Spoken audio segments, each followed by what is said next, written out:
Good evening. Thank you for choosing to tune in and watch this video with Angie's Art Addicts YouTube channel. My name is Angie, and yes, I'm an addict. So what you see before you is called a hex chart. I had discovered this when I was looking up Copic markers to begin with, and they, I think, are probably one of the first people that kind of did that online. I'm not really sure.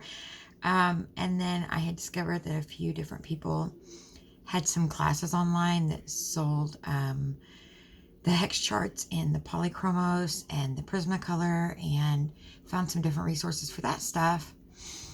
And I thought they were really neat. And I had printed out some different types of hex charts and different shapes and different things like that. It's really easy. All you got to do is go to Google and type in blank hex chart or blank hex design or anything like that, hexagon design, and all different types of stuff will pop up. And you can just download each image or whatever and print them out, or you could make your own. It really would not be hard if you didn't have a printer to make your own.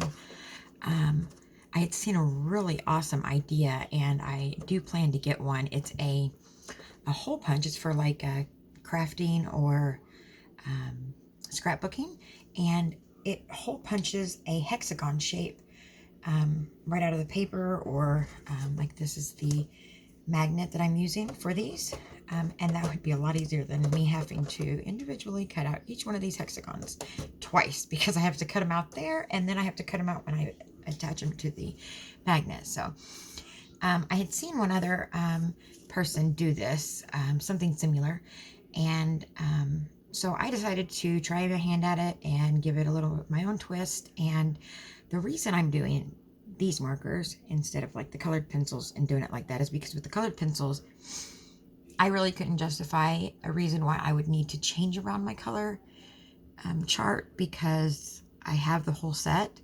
But with like the markers, I don't have the whole set. I have 48 of the Winsor Newton Pro markers, and I think I have 30 of the Winsor Newton brush markers.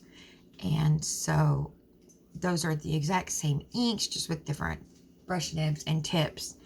And so I combined them, and because I do still have to add to my collection, thought that this would be a good way to do the color chart and be able to see, what colors, go with what, and kind of how they fall in the hexagon and color chart. So what I wanted to do after posting on Color with Claire's coloring group, I had promised a couple people there that I would come and make a video showing how I did the last part of this. So what I did is took each one of my markers and, wrote the name in the middle and colored around it. And like I had said, doing a chart such as this. So, excuse me, put this to the side. I don't need that.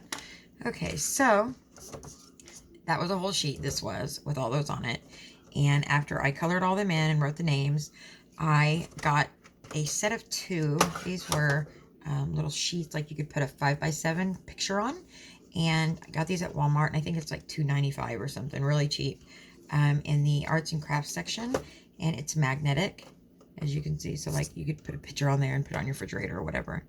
And so I cut them into the right shape that would, hold those. So if you had, bigger hexagons that you wanted to do, maybe, then you could, cut bigger squares or however you'd like to do it. So anyways, I did that, and then cut out each one of these individually, and making sure that you didn't go too far into there, as well as, maybe leaving even a little bit, such as that, so that whenever you're cutting out the piece with the magnet on there, that you have a little bit extra to spare, so you don't cut into the color, should I say. And so what I would do is take one of those, take the sticky strip off, and start lining up. I think it was 6 that I counted on there. So I would do 6 of these. As you can see, it does stick. I would do 6 different colors, and I'm going to do that on camera here for you and kind of give you an example of how I did that. I'm not going to do all of them. obviously no one wants to sit and watch me cut out all those. That's why I did all those to begin with, and thought I might want to do a few of these on tape so that if somebody wasn't quite sure how I had done it and they would like to try themselves, they would have a example on video. So I'm gonna go ahead and cut this out. I mean, it's really like elementary stuff. Excuse me, I'm so sorry. I hope that wasn't too loud on the camera. It really is nothing hard at all. It's like middle school stuff. And I really like the idea of being able to see how the colors, I don't know what the right word is I'm looking for, but for instance, like if you have two different color pinks here, for instance, right there, we have cerise, I guess, and then carmine. So somebody might say that one is more of a pinky red, and maybe one person might say, you know, that one is a more purpley pink. So like I would probably say that's more of a pinky pink, or, you know, reddy pink, and this is more of a purpley pink. So where that one might go over here, this one might go over here, you know, farther down the line. It's pretty much like how you see it and where it blends into the other colors. And if you look up hexagon color charts, you can kind of see what I'm referring to. Also, it will give you a lot better examples and wording than I can tell you as far as like how this could help you in your coloring or in your artwork.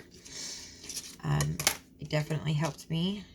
I will try to remember to leave a link in the description of a site that I found that really described how the hexagon colors work. And actually, I believe on the website it explains how the color numbering goes.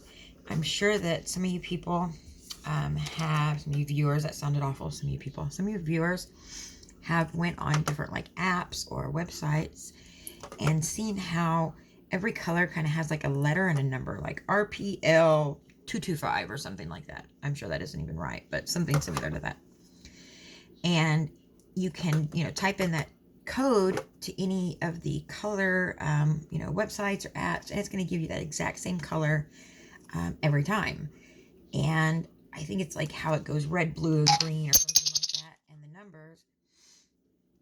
I'm not really sure how that works, but I do have a website. I can add a link in there to show you the technical, scientific, smart person way explaining all of that. I'm going to stick with my middle school vocabulary and intelligence since I'm doing the middle school coloring and crafting activity. So anyways, like I was saying about leaving a little bit right in there. So for instance, you know, you're cutting this right here. So if you know, want to make sure that it's all there. If you were to already cut it that close, the first time you cut them out, you might end up cutting into the color. So I like to leave a little bit of the black line on there the first time. So there's almond and umber. Let's do satin. And I'll tell you what, I'm sure you can look at these colors and see that there are no streaks at all. And I know that everybody, you know, is insane over the Copics.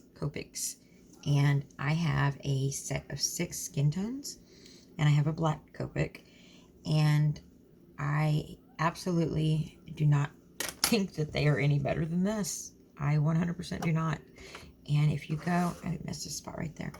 If you go onto YouTube and type in promarker and Copic together, you're going to find lots of videos where people are saying that the promarker and the brush markers by Winsor & Newton are better than Copics. They have better ink. They are just better all around, and it is a pretty common thing that I've found on the YouTube reviews, as well as looking into the comments on the reviews. When people would do the reviews, people would, you know, go down in the comments, and I would check them out and see that people are saying, you know, yes, I do, you know, agree that these are better than Copics, and, you know, telling their personal experience trying to find the right marker. And I can guarantee you that you can find at least 20 or 30, you know, different comments or videos, you know, saying that these are as good, if not better, than Copics. And they do not have the same, you know, high amount of colors to choose from, you know, because I believe Copics have like 300 and something crazy amounts. I mean, but really, who needs that many? I'm sure they'd be nice, but I know that I don't have the money to spend to buy, you know, 72 markers for $300. I hope that I don't ever talk myself into doing that. You never know. You might see a review up for a $300 pack of Copics in, you know, a few months. So I can't promise anything, but I would like to think that I am wise enough to talk myself out of that. And unfortunately, even though I am telling you how wonderful these markers are and how much I love them, I can't figure out how to use them correctly. I am kind of an impatient person, and so I'm having a real hard time trying to figure out how to blend these and kind of apply them and use the blender.